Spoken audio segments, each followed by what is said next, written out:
Alrighty. Just quick repeat of a couple things. Again, notify me of any homework you guys have completed. So those who have been around here in the meantime, you've heard me say this a couple times. It helps me find out that you've got something done. You can complete anything you haven't finished up yet. Just send it to me, and I'll try and reply and let you know that I got it and put it in the grade book. Done a couple completion forms lately. You can still do those. So again, I'm just trying to cover some questions that I get in emails.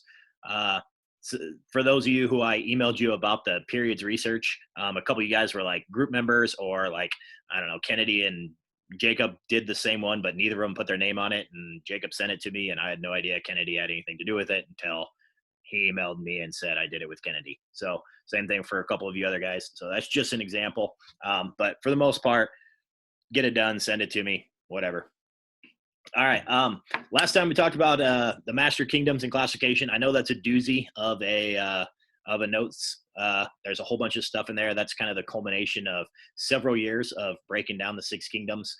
But you guys maybe remember that brainstorm that I shared yesterday. So you guys filled in a few things on that. My kind of magic thought in my head was that you guys would fill that out as we talked about it, and then it would be a very smart way for me to do a Zoom, and it would be very, very useful.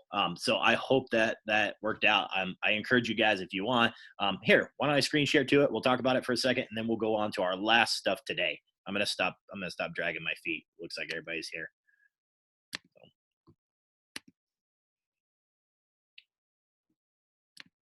All right, so brainstorm is, where did I put it? Right there.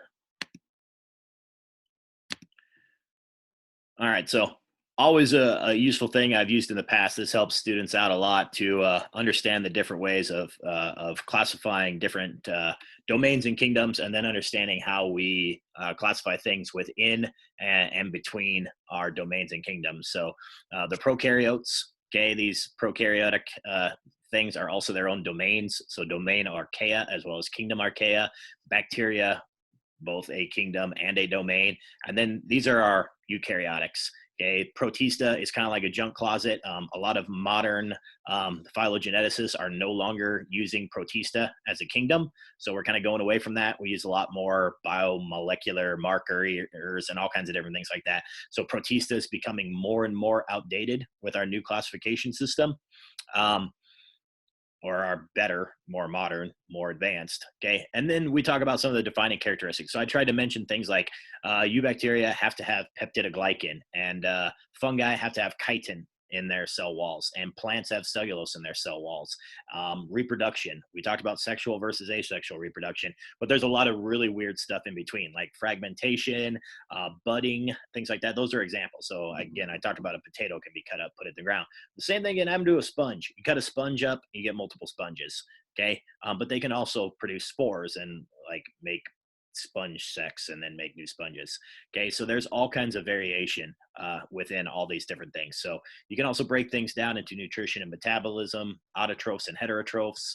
Okay, some of our kingdoms have both. So with Protista, algae do photosynthesis, but protozoans are heterotrophs, and like parameciums hunt and eat other protists. Okay, so again, defining characteristics come in all different forms and fashion, but that's all of that. Like I said, I was kind of hoping that would be a useful tool to introduce the stuff that we talked about. Any questions over this forum? Only 12 people. So yesterday there was, I think, 18, or Tuesday, the 5th, Cinco de Mayo. There was like 18 of you guys in the meeting. Only 12 of you guys have responded so far. So again, fill out that form and submit it. If you have any questions over it, any questions over the form, you can chat me, you can do whatever. All right, that is all old stuff. Let's talk some new stuff. All right, some of my favorite stuff to do is talk about organization of animals and classification of animals, followed by talking about the organ systems and dissecting fetal pigs. Unfortunately, we don't get to do that in class. The kids love it. It's one of their favorite things that they remember, but we're not going to be able to do it this time. So I'm going to cover some of the stuff that goes along with that, goes along with the form. Here in a second, I'm going to stop and ask you guys some questions like I did last time. So then you actually pay attention. Is that Lily? Or let's see, who is that? No, that's Abby. Abby, you driving? All right. I can't move your heads. You're stuck. All Of right. course not. Good. Now you're walking. Walk safely. Okay, so again, here's a really good, that Professor Dave is linked in the other one, but it ties together this entire unit of basically change through time. Okay, that's the theme of this whole thing. So we did genetics before this, and then this last unit of the year, which I usually spend all of fourth quarter on, is all about change through time. So the history of Earth, geologic time, evolution, natural selection, classification, kingdoms, systems, and then breakdowns of that. So a really good, nice little, and it's probably 10 or 11 minutes long. My guess is you'll all watch it and enjoy it. Okay. All right. Moving on.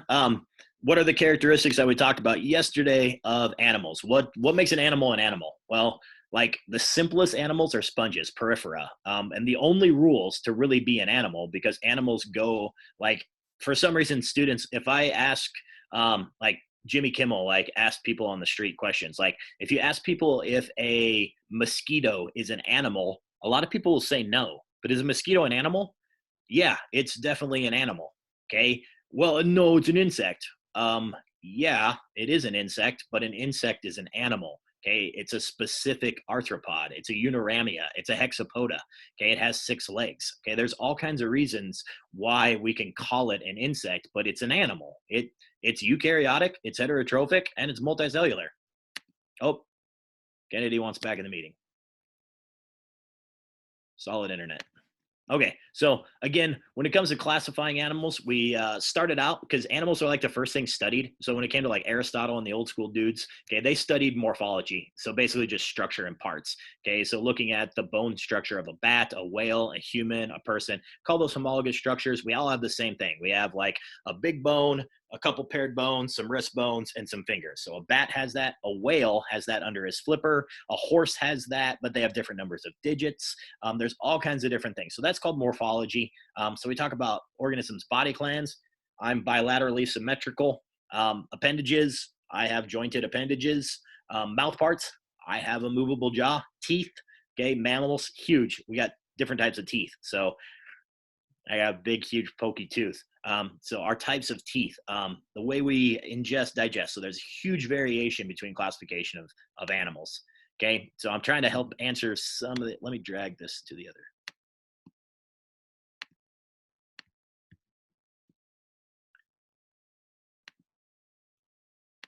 I'm trying to find the best way to do this on my screen so I can see stuff.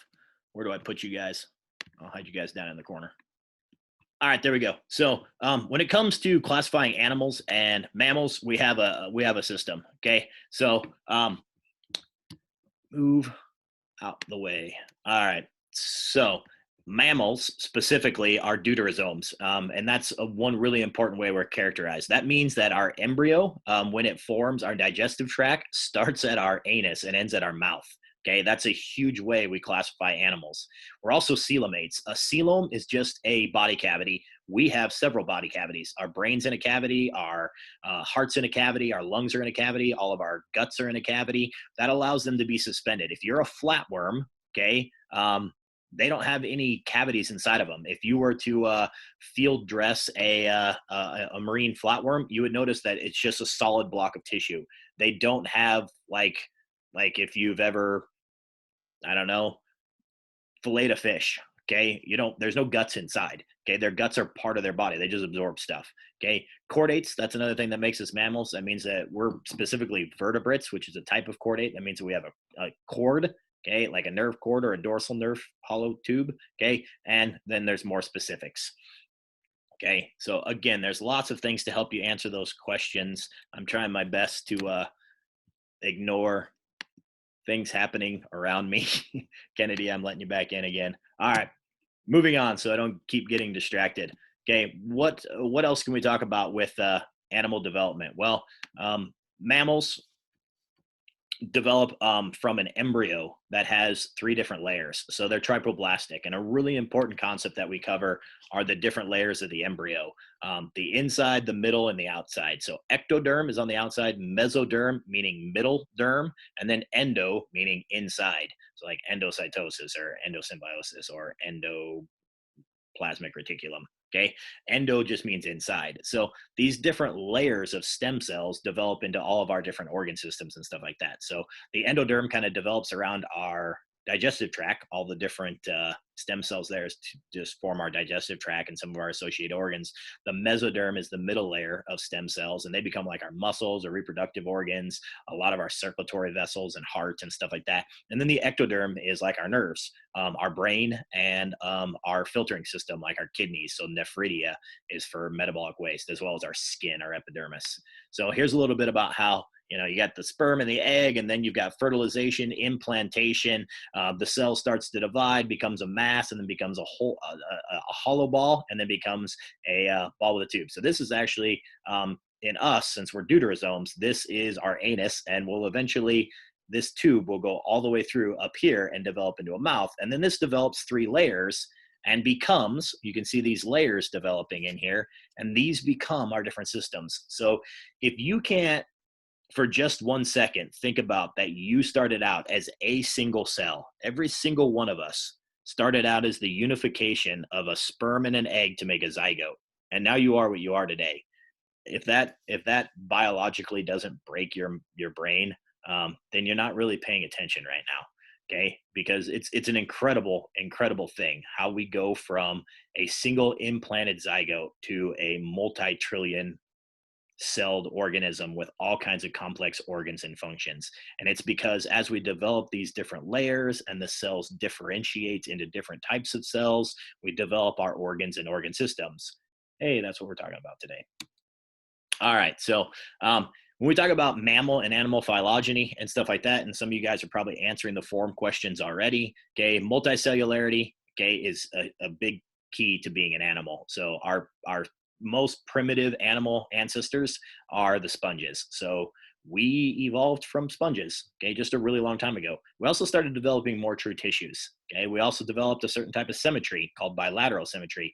We also developed an embryo that has 3 layers instead of 2 layers. We also developed body cavities called coeloms, okay, which allow our organs and muscles and things like that to be suspended with inside of our body, okay. We're also deuterosomes, okay, deuterosomes meaning that we form from a specific development of our embryo.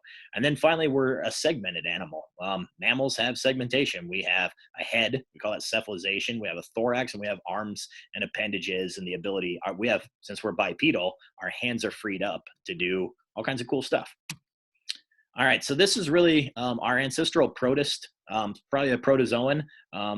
Who knows exactly what our ancestor was, but here are your sponges being some of the first to branch off. So this is a phylogenetic tree.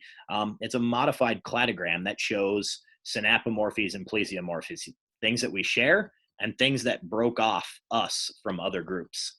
Okay, so as we work our way up all the way to chordates, okay, which includes the vertebrates and mammals up here, we can see some of these evolutionary milestones, okay, things that differentiated us from our less complex things. So that doesn't mean that jellyfish aren't super important and still alive and have things. They just don't have as much complexity as the rest of the animals. So they might have a nerve net, but they don't have a brain and spinal cord. Okay, they don't have a real complicated digestive system. So they have, since they're protostomic, they have a mouth anus. Their mouth is their butt. Okay, so a jellyfish stings a fish.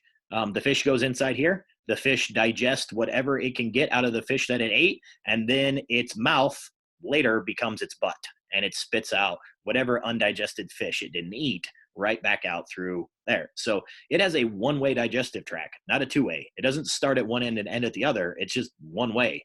Okay, food comes in, steal some nutrients, spit it out.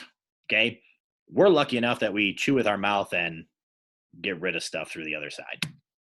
Okay, so that's enough about that. A little bit more phylogeny is about our specific mammal ancestry from therapsids, which was a somewhat mammalian, somewhat reptilian skeleton fossil that we found that we use to kind of look at the features of the holes in the skull and the development of certain bone features and the development of teeth features. We have a way of deciding where all these fossils and skeletons allow us to find out where we came to placental mammals. And we are placental mammals. Okay, humans are, and so are pigs, and that's why we talk about pigs here. So, a long time ago, reptiles evolved before mammals. The therapsids started to get some somewhat mammalian features, and then later cynodonts, and then some of the early shrew-like mammals. This is talking about like the end of the Triassic and into the Cretaceous period. So this is when mammals really started. So luckily, the dinosaurs died out and opened up a large amount of niches for these small shrew-like mammals to really diversify. So depending on if they got stuck on Australia, they ended up mostly being marsupials, except for possums. And yeah, there's possums in Australia too, and we can actually trace the path of where a few marsupials escaped Australia. Other than that, they're pretty much all there. Okay, so that's a marsupial. It's a pouched animal. Okay, versus there's very few monotremes, and then the rest of the mammals are placental, meaning live birth, inside, full gestation, development, all kinds of things like that. So what are some classic mammalian characteristics? Okay, hair, what is it used for? Insulation, camouflage, sensation, waterproofing, signaling, defense, and attraction. Okay, so a lion's mane is signaling. It's a little bit defense because it's hard to bite through. Okay, it also shows the ladies that I got a nice little mane of hair. So look at me, I'm a good, strong, healthy male. And maybe also camouflage. So when I'm hunkered down into the bush, maybe the zebra doesn't see me coming. So zebras, why do they have weird stripes like that? Well, it turns out when a bunch of zebras are running in a group or a pack or herding, when they run in all kinds of different directions, that really confuses the eyes of the predators because you've got all kinds of stripes going different directions. So it's hard for them to zero in on their prey. Okay, so we have all kinds of reasons why mammals and their hair is important. So whether it's keeping you warm or helping protect you in your environment. Females of mammals have mammary glands that produce milk that that nourish the young. And we're talking about placental mammals. They have to have a placenta. So that's just a special temporary organ that develops during gestation. Okay, and that means there's an umbilical cord and the fetus is hooked up to that. We never broke down the egg that well, but the amniotic egg, there's the alloentus, the chorion, the yolk, all the different things that supply the developing baby. But all of that in humans happens inside of the uterus. So we have a self-contained gestational chamber inside of people, females. Thanks, ladies. All right, mammals also have four-chambered hearts. Fish have two. Amphibians, depending on which ones, have three. Some reptiles have four-chambered hearts, and very few. Most of them have three. But birds and humans and mammals are the only ones that have four-chambered hearts. I shouldn't have said humans. Like all mammals have four-chambered hearts as well as birds. But a bird's four-chambered heart is wired different than a mammal's four-chambered heart. So they evolved separately. So even though we both have four-chambered hearts, they're not due to our ancestry. So that's convergent evolution versus shared. All right, so we're also endothermic. That means we're warm-blooded. Okay, so mammals are warm-blooded, endotherms. That means that our metabolic pathways are very wasteful. So when we burn sugars and carbohydrates and proteins, things like that, it's very wasteful. We give off a crap ton of heat, but that heat can be recycled and used to keep us really active. So we can be active in the day, at night. We can like free up a lot of energy to make our brains get really super big. So we have the power to have a very high function. Also, mammals for the most part are K-strategists. Okay, we don't have a lot of offspring. Now, a rabbit or a mouse is different than an elephant, and we talked about that a long time ago. Okay, elephants pregnant for like 2 years. Okay, and they can only have like one elephant at a time versus buy some mice from the mice store and you will have yourself a bunch of inbred mice very quickly. You will have yourself many mice if you get a boy and a girl. Okay, so overall case strategist, but some exception. All right, also mammals, complex teeth. I already talked about this, and that's it. If you were in class, we would do the virtual pig dissection. Here is a link to the website where that happens. We use pigs because they're really close to people. in terms of anatomically. There's definitely some differences, but they are like us. They'll eat anything. So we feed them a diet and stuff like that when we keep them in confinement, but they'll eat anything. So if you starve pigs for long enough, the mob used to get rid of their bodies by starving pigs and then feeding um, bodies of people they killed in the mob to the pigs. They'll eat about anything. Um, Now that the pig processing plants aren't taking pigs, we've got a bunch of local, farmers who have a bunch of fat hogs and they don't know what to do with them. So that's a really sad situation right now because there's nowhere to go with them. So they're probably going to have to euthanize them, which is not good. All right, so your levels of organization. Cells is kind of the living start. So cells, tissues, organs, organ systems. But before we get cells, you have to have the chemicals. So the proper organization and structure of biomolecules results in the bonding, and then the more complex things like cells, tissues, organs, and organ systems. All right, so here's a view of how that works. Okay, so you got a couple atoms. These atoms work together to make some sort of molecule, some advancement of, let's say this is an actin or a myosin protein. Okay, so these proteins, okay, actin and myosin work together to make a fiber, and this fiber may be part of a bundle of fibers in the heart. So this is cardiac muscle. So some atoms make up a molecule, a more complex protein molecule. That protein molecule interacts with other protein molecules, which makes up a more complex cell inside of the heart, which works with a bunch of other cells in the heart, okay, to eventually make up the heart. And then the heart is just one of the many important structures in the circulatory system. Okay, so if we look at the circulatory system or the cardiovascular system, the heart helps, obviously everybody knows what mostly the circulatory system does. So all that for me to go through most everything that there is to cover. I wanted to do that, and then I wanted to stop and talk about, answer some questions. All right, did it stop screen sharing?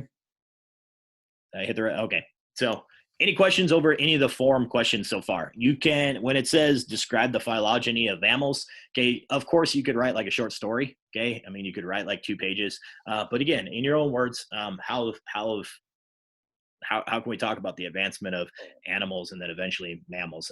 What are some mammal characteristics? What are the layers of the embryo? Any questions over any of that stuff?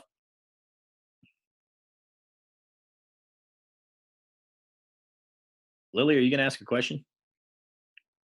I was gonna ask the question on the purpose of the anatomical position and the universal terminology. Yeah, we're not quite there yet. So that was the next thing. That's why I actually have it listed here. Take a break and then talk about that. So review master kingdoms and classification, brainstorm review, and then we're going to talk about So why? Okay, so before I talk about it, help me answer that question. Why would we want universal position for everyone to understand? So there's rules about how we organize the body. So you guys are sophomores now. You have the opportunity next year to take chemistry and A&P. I hope a lot of you guys do. They're both valuable classes, but in A&P, we'll break down the body. It's human anatomy and physiology. So how are we arranged? How are we set up? Okay, in terms of where is everything located and how is it all connected together? So why? Why do we have a universal system for describing animals, mammals, anything? Why would a vet need anatomical position? Why would a doctor need anatomical position? Why would a surgeon? Somebody help me answer this. What about anybody anywhere being able to go ahead? Because I don't know, when you're doing surgery, you know what's a foot and what's an arm. It's just I don't know, like You're you on know the you're stuff. definitely you're definitely on the right track. So we need to have a universal system. So that something that crosses the languages, something that's rooted in Latin or Greek, and something that's rooted in scientific agreement. So just like we have an IUPAC system of naming chemicals, we also have to have a universal system of understanding the arrangement of things inside of and relative to other things. Okay, so that's where that comes from. So a lot of our different names of how we describe things in terms of positions and locations and stuff like that in anatomy and physiology is universal. So then everybody's, let's say, on the same page. So I feel like I'm getting a little bit distracted, but you guys know what I mean? That all doctors know what they're talking about when we use the same common language. Okay, all veterinarians need to use a common language when they're talking to other vets about what is important in terms of stuff. You scared me. Yeah, it like came out of nowhere. Okay, so let's see. So that's a good answer to that. What are the organ systems of the body? So the last couple questions. So I will go through the rest of that answer real quick and talk to you guys a little bit about anatomical position. It's already 1:30, 1:33. Okay. We started at 10 after, so we've been doing this a solid 20. What are the organ systems of the body? Let's list them. Chat them. Put them in the chat, as many as you can think of. Okay. And I'll name them off so we don't have to keep saying the same ones. Okay. Chat it to everybody. List some organ systems of the body. Of course, you could look ahead in the notes and cheat, but what are our basic organ systems? So if we were doing fetal pig dissection and we wanted to break down the body, what are our organ systems that we classically think of? So you look inside of me, how am I arranged? Okay. What are the different parts that make up living things? Absolutely. Somebody said circulatory, endocrine, digestive, nervous. Okay. Somebody gave me an organ. Okay. The small intestine is just part of the digestive system. So that's an important organ within a system. Okay. So we break things down into that hierarchy. Okay. Urinary, respiratory. Good. Very good answers. Okay. Those are all different organ systems. Okay. Lymphatic system is one people don't know very much about. Didn't see a reproductive in there. I also didn't see like our skin. Okay. So our skin is our biggest organ, and it's part of a whole system of cells and tissues and things that work together. So we call that, thank you, Jordan, the integumentary system. Let's see. We can sometimes kind of somewhat combine things. So cardiovascular, we can say that that's a system.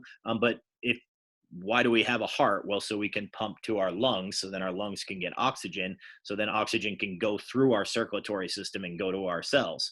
Our blood also carries away waste, right, to our kidneys and to our wherever, to get rid of the bad stuff, so we can pee out the results of breaking down the chemicals that our cells break down.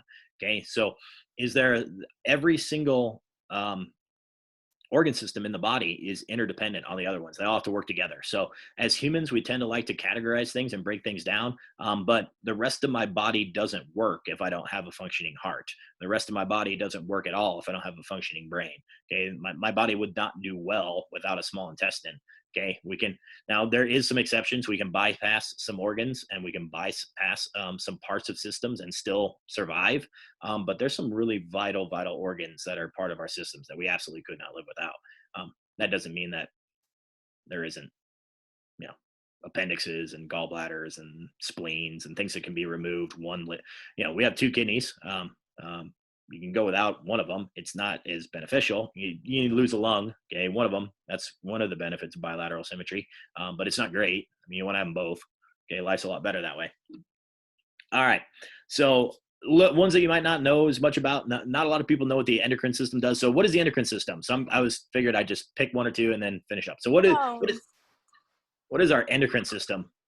It deals with your hormones. Yeah, absolutely. So instead of being like connected together, like my digestive system is pretty simple in terms of like you eat food here and then like it goes down and around and then eventually comes out, right? So our digestive system makes a lot of sense. Like I eat food, the food has stuff in it that we need, and the stuff that's not needed from our food comes out as feces, as poop. I mean, that's a pretty easy system. Okay. Along the way, there's different organs that do different jobs, like our stomach and our small and large intestine, and then things like our liver and our pancreas help out with digestion. But what about our endocrine system? It deals with our hormones, but it's not like connected together near as directly. So I might have an endocrine gland in my brain. Actually, we got three or four. On top of your kidneys. What? On top of your kidneys. Absolutely. What are those ones called? I can't think of it right now, but I know it. Think about being amped up. Think about being, you got a lot of energy, excitement. You're really jacked up. You're nervous. Glands? Yeah, they're called the adrenal glands. And one of the functions of them is to produce adrenaline. Yeah. The other thing is to control our levels up. So since they live on our kidneys or right on top of them, they help mineralocorticoids control our potassium and sodium levels. Then glucocorticoids help with our glucose levels in our blood. So they kind of work a little bit like glucagon, an opposite of insulin. So everybody knows your pancreas produces insulin to lower blood sugar. It does that by telling your cells to take sugar out of the blood. Okay, glucagon and glucocorticoids increase blood sugar So does something like thyroid. So your thyroid's right up in here, surrounds kind of your voice box, and it produces metabolistic hormones, T3, T4, and those things control our metabolism. So um, iodine, if you don't have iodine in your diet, then that doesn't function properly. Other endocrine glands like the hypothalamus and the pituitary gland and the pineal gland or pineal gland are in our brain, and they're kind of half brain, half endocrine gland, and their job is to help control the rest of the endocrine system, so all of our hormones are balanced. So males have a fairly simple reproductive system. Females have a much more complex system of glands and organs and hormones and stuff like that. Males after puberty pretty much produce testosterone. Females, luteinizing hormone, they create a corpus luteum. They can develop and generate different types of chemical spikes at different times. So between estrogen and progesterone and the development of the endometrium, there's a whole. Females have a lot more responsibility to keep the human race going. I'll tell you that. So yeah, so that's what the endocrine system is. Is that what's another system that you guys might not know much about? I hope everybody knows most of the systems. What about our lymphatic system? You might know what that is or what it does. It like what's the word? That's like your lymph nodes and your tonsils, right? Absolutely. So yeah, our tonsils are just a fancy name for a set of lymph nodes that we have more lymph nodes around holes in our body. So bad guys like antigens, anything that's infectious, bacteria, viruses, parasites, anything like that, they're most likely to get in through our mouth, our nose, our eyes, our ears, our anus, our reproductive tracts, things like that. So we have more lymph nodes centered around like the entrances to our body from the outside. So definitely, yeah. So we have different names for our tonsils or our lymph nodes that are around our mouth and throat. So we have our adenoids, we have our tonsils, and we have our pharyngeal. So they go by different names, but yeah, you're right. They're lymph nodes. So what they do is they house a bunch of fluid called lymph, okay, which helps control how swollen we are. Okay, so it might cause our nasal cavity to swell nearly shut when we've got a cold, or they might cause our chest to swell up or our lungs to fill with fluid, or it might make it hard for us to breathe if we went into anaphylactic shock. But if you twist your ankle, it also fills up your ankle full of fluid as well. Okay, and that serves as protection. So yeah, that's what the lymphatic cells system does. It's kind of a form of a circulatory system. It's like the pus that's inside of us. It's like the fluid that's not our blood that's inside of the space between our cells and tissues. The other thing that goes with the lymphatic system is our immunity. So again, like I said, if bad guys get in through my mouth and nose and eyes and ears and holes to the outside world, and we have a lot of lymph nodes there, there's probably going to be a lot of white blood cells in there, or lymphocytes and leukocytes. So leukocytes are our white blood cells, and then lymphocytes are developed by our immune system, like our thymus and our other things like that. And their job is to fight infection different ways. And that's really complicated. It's pretty complicated. But we have kind of humoral immunity, and we have cell mediated immunity, and then different white blood cells that go around just eating everything. Okay, is there any other organ systems? Does everybody know pretty much what the urinary system's all about? Okay, blood goes into my kidneys filter out the blood to get all the extra metabolistic waste out, and then that becomes a filtrated product called urine. So from my kidneys, that filtrates down to my bladder through the ureters, and then from the ureters out to the world through whatever urogenital opening you may have, if you're a male or a female. So there's different systems that people know and ones that people don't know as well. So a lot of people don't know what the integumentary system is. So I just looked over and saw Jordan wrote integument over there. So a lot of people, they don't know what that is. Okay. Well, it's our skin. Okay. But our skin's really complex. It's got a bunch of nerve endings, pressure sensors, sweat glands. Okay. It's basically our radiator. Okay. The radiator in your car keeps your car from overheating and underheating, getting too cold. Okay. Our skin does that in a lot of different ways. So it has a super important function. So all of our organ systems are important. Anything else? Anybody have any other organ systems? Ones I didn't see. Nobody listed reproductive, but most people know that. I already talked about it. What other system did I maybe not see there? So depending on your source, we got 11 major organ systems, but all of them are all super interconnected to one another. Like one cannot exist without the other. All right, last little screen share, and then final questions. And then I'm sorry, I know it's you guys. So for me, I'm trying to milk the last little bit of information to you guys as I can. I want you guys to get as much info from this class that I feel like you should have. And I know we're getting kind of cheated here. And too bad you guys don't get to do some of the other fun stuff. All right, where is the right? Oh boy. There we go. That worked out. Got to move this around, got to open that up. So again, here's kind of our rough 11 organ systems kind of listed around there. So for those of you who just went off of those, ones that you didn't, like our muscular system, our skeletal muscular system. So you can kind of put those two together. We got our skeleton, which is our bones, and our muscles, which are attached to our bones. But we also have muscle inside of like our tracts, our digestive tract, right, reproductive tract, all kinds of tracts have muscles as well. And our heart has its own special type of muscle tissue. Nobody mentioned the nervous, brain, spinal cord, nerves, all the things like that. And that's pretty much it. I mean, you guys could have mentioned all the others. So a little bit about anatomical position. Stand upright with your hands put out. Okay, so then everybody can agree on how we are positioned and how to describe things. And then we have a bunch of directions like above and below, okay, front and back, okay, towards the middle, towards the outside, okay, close to something, further away from something, okay, towards the surface, deeper down under the surface, okay. So if you say somebody's superficial, that means that they don't have a very good personality. They're shallow. Okay, they'll turn on you in an instant. They're superficial. Okay, if you have a deep conversation. Okay, so if we talk about the layers of the stomach, okay, from the outer layers to the inner, okay, we would go from superficial to deep.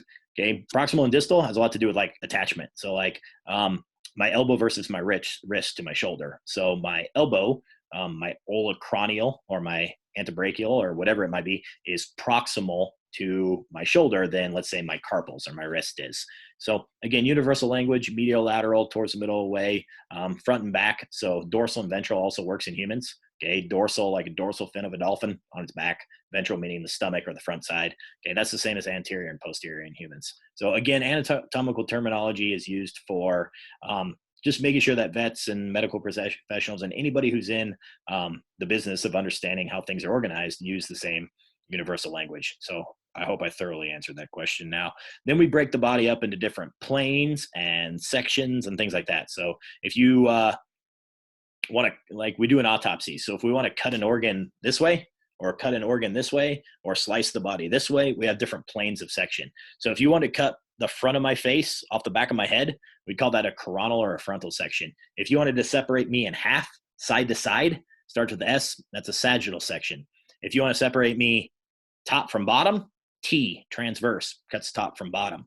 So those are different ways that we can describe, okay? I also talk about the cavities of the body and all the different things that exist in our cavities. The reason we have cavities is to suspend and protect our organs. So our brain's covered in a membrane and full of fluid. It's called the meninges. So meningitis is infection of that. There's cerebral spinal fluid in there, all kinds of stuff. Our heart's in a sac, our lungs are covered, our organs, all kinds of different reasons for having this advanced development as an animal. So let's say that you're just a GP, a general practitioner, and somebody comes in and they're having like really weird pains. So I actually had my gallbladder removed a couple weeks ago. It's been a couple months ago now. Okay. Either way, but I self-diagnosed. I was like, oh man, okay, I'm getting this weird feelings when I'm eating these certain types of food. I'm getting this pain right here. And since I've taught anatomy and physiology for a long time, I've known that, okay, these are the typical pains a person would get if their gallbladder was acting up or if they had gallstones. So I tried to bear it out and try to change my diet and stop eating so much crappy food. And it actually helped. And maybe it made me lose some weight. And life was good, except for the bouts of IBS, which forced me to go to the hospital when I got a gallstone stuck in my, I don't know, bile duct. So then they had to pull my gallbladder out. So if you go to your regular GP, your doctor might say, hey, where's your pain? Describe it. Tell me about it. And then they're like, oh, I'm going to send you on to a GI doctor. So maybe I'll send you to this gastroenterologist that I know that's really good at diagnosing problems. We might use different types of ways of dividing up the stomach. So again, that's just all about that. There's tons of regions. They all have names. They all have Greek and Latin origins, all kinds of things like that. Question about homeostasis. What is homeostasis? Survival of the individual is based on our ability to maintain and control everything that goes on. Any change internally or externally that happens to us has to be dealt with. So if we get too cold, we freeze to death. We get too hot, we overheat. If we drink too much poison, we die. If our blood pH gets too low, we die. All those things are controlled. If we're diabetic and we don't make insulin, then if our blood sugar gets way too high, then we go into a coma and we fall down. Okay, so there's all kinds of things that you could answer for that question about homeostasis and how it's important that the body systems work together to control the mechanisms that keep us healthy. So my endocrine system keeps my hormones balanced. Okay, my cardiovascular system helps keep my oxygen CO2 levels just about right. Okay, all kinds of different reasons for that. Okay, you can look into all this stuff. I'm beyond probably. I know you. I want to keep going, but I know you guys are probably sick of me. So, all right, that's it. That's the end of the year. So normally we do all kinds of stuff with this. We'd spend multiple weeks on the kingdoms and classification, and we break down some of this stuff. And I really like doing this. A lot of this information is really interesting, and kids actually usually enjoy it quite a bit. You guys find it interesting at all? Just shake your head yes, it'll make me feel better. Okay, but it's too bad that we don't get to do some of the fun stuff. If you want to do the virtual pig dissection, you can check it out. All kinds of things like that. If you take A&P next year, we'll definitely dissect pigs. I got them. I already bought the pigs, so I had them before we got let out of school. So I'll have extra pigs next year. So if that's advertisement, maybe I'm advertising kids taking a class. Okay, I got extra ones. So since you guys missed it as sophomores, if you want, we'll do it as juniors. That's it. Anybody have any questions over anything from the form?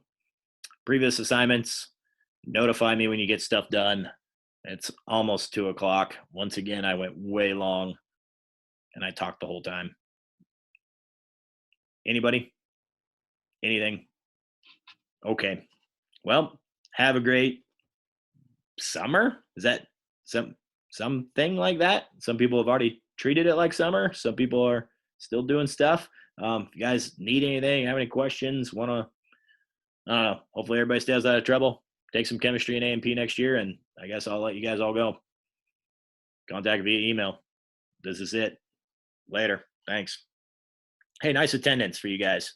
Appreciate everybody mostly coming to these things. Later.